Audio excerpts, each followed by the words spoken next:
सुकमा से भाजपा के विधायक राजेश गौतम जी। विधायक जी 4.5 साल होने वाला है, विधानसभा चुनाव नजदीक है। आपने अपने क्षेत्र में क्या क्या विकास किया? 4.5 साल के मुझको लगता है कि जिस आशा और विश्वास के साथ उत्तर प्रदेश की जनता ने भारतीय जनता पार्टी पर विश्वास करके पूर्ण बहुमत की सरकार बनाई, प्रचंड पूर्ण बहुमत की सरकार, और मुझको लगता है इन 4.5 सालों में, और इसी बीच कोरोना जैसी वैश्विक महामारी भी आई, उसके बावजूद भी विकास का पहिया कादीपुर ही नहीं पूरे प्रदेश में नहीं रुका। मैं अपने विधानसभा की बात करता हूँ, यहाँ पर दूर दराज से बच्चों के लिए पढ़ाई की शिक्षा के मामले में क्षेत्र बहुत पीछे था। यशस्वी मुख्यमंत्री जी को धन्यवाद दूंगा। पॉलिटेक्निक कॉलेज का निर्माण हो रहा है, लगभग 80% बनकर के तैयार है अखंडनगर ब्लॉक में। किसान सेवा केंद्र 80 लाख का किसान सेवा केंद्र बनकर के तैयार है अखंडनगर ब्लॉक में। दूसरा किसान सेवा केंद्र करौंदी ब्लॉक में निर्माण उसका कार्य चल रहा है। मुख्यालय से 80 किलोमीटर हमारी विधानसभा है सुल्तानपुर से, और एक बहुत कई सालों से एक अग्निशमन की मांग थी, और मैं धन्यवाद देना चाहूँगा अपने यशस्वी मुख्यमंत्री जी को कि उन्होंने घोषणा करके एक अग्निशमन केंद्र दिया है, जिसका निर्माण 80% कंप्लीट हो गया। ये कादीपुर से चांदा रोड पर, यहीं से बगल से हमारे इसी विधानसभा के बीचों बीच से पूर्वांचल एक्सप्रेस वे जा रही है। एक टोल प्लाजा भिलारा जो अखंडनगर के छोर पर है, आजमगढ़ का बॉर्डर टच करता है, वहीं पर सेमरी में टोल प्लाजा था।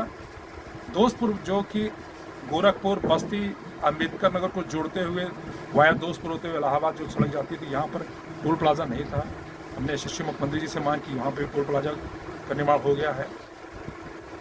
3 बड़े पुल, वो गुजरा का पुल हो करोड़ों की लागत से, एक मल्हिनी और करौंदी कला का पुल है, एक पुल यहीं बभनगांव में दोस्तपुर के पास है, वहाँ पर एक 3 पुल बड़े पुल का निर्माण कार्य कंप्लीट हो गया है।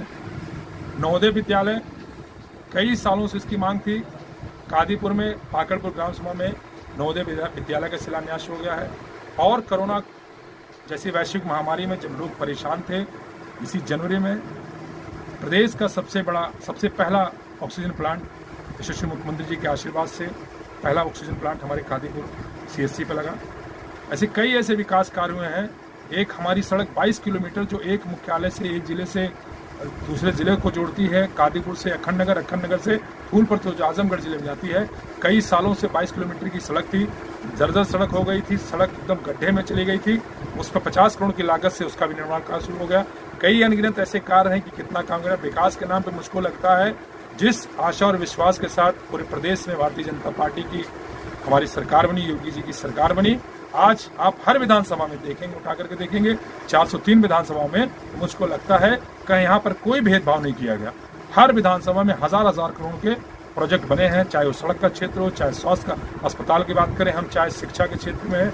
मुझको लगता है कि हर क्षेत्र में काम हुआ हमारी भारतीय जनता पार्टी की सरकार में। विधायक जी, आपकी सरकार ने गड्ढा मुक्त सड़क होने का दावा करती है, लेकिन जमीनी हकीकत में हर रोड जो है गड्ढे में तब्दील नजर आ रही है। क्या कहना चाहेंगे? अभी मुझको नहीं लगता है, मुझको लगता है कि आप अगर चले होंगे सुल्तानपुर से, अभी क्योंकि बारिश बहुत ज़्यादा हो गई थी, एक संज्ञान लिया गया है, और आप यहाँ से चलिए हलियापुर से लेकर के 100 किलोमीटर की बेलवाई तक जाइए, आप उसको सड़क देख लीजिए।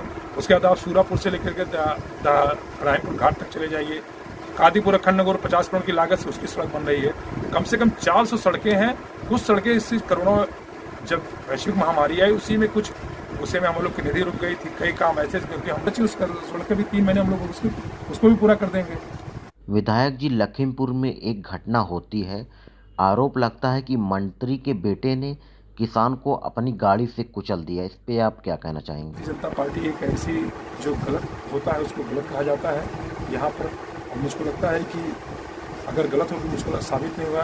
उनके बेटे को हिरासत में लिया गया है, पूछताछ को भी है, और ये उसमें तो कई जो हम लोग को जानकारी है, बाहरी गुंडे उसमें घुसाए थे, और जो हमारे 4 जो भारतीय जनता पार्टी कार्यकर्ता उसमें खत्म हुए हैं।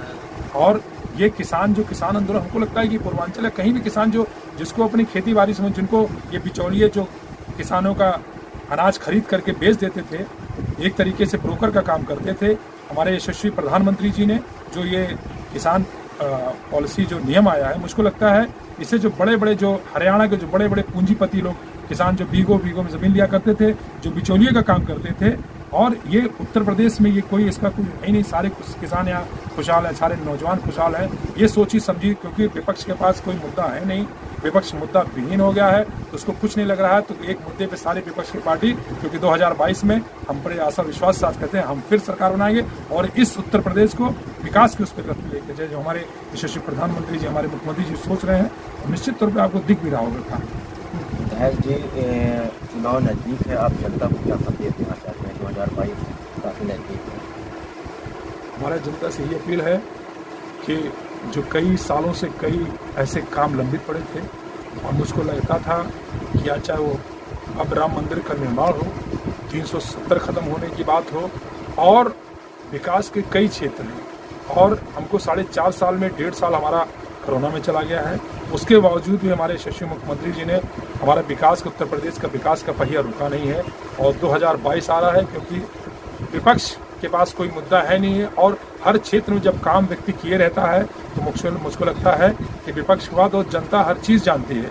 और इसी आशा विश्वास साथ आप कहीं पता कर लीजिए कि 2022 से हमारी सरकार जो आ रही है और इस उत्तर प्रदेश को आज किसी क्षेत्र में आप देख लीजिए, पूरे देश में कई, चाहे वैक्सीनेशन का मामला हो, चाहे शौचालय का मामला हो, जो स्वच्छ भारत का मिशन हो उसमें हमारा प्रदेश नंबर 1 पे आया है, वैक्सीनेशन का हो उसमें भी हमारा उत्तर प्रदेश नंबर 1 पर आया है। और यशस्वी मुख्यमंत्री, अगर मुख्यमंत्री की गिनती होती है, हमारे यशस्वी मुख्यमंत्री नंबर 1 पे गिने जाए। ये विकास का काम है, जो विकास बोलता है। तो 2000 विधायक राजेश गौतम जी, जिन्होंने कहा 2022 में पुनः भाजपा की सरकार आ रही है। सुल्तानपुर से जावेद अख्तर की रिपोर्ट, इंडिया वाइज।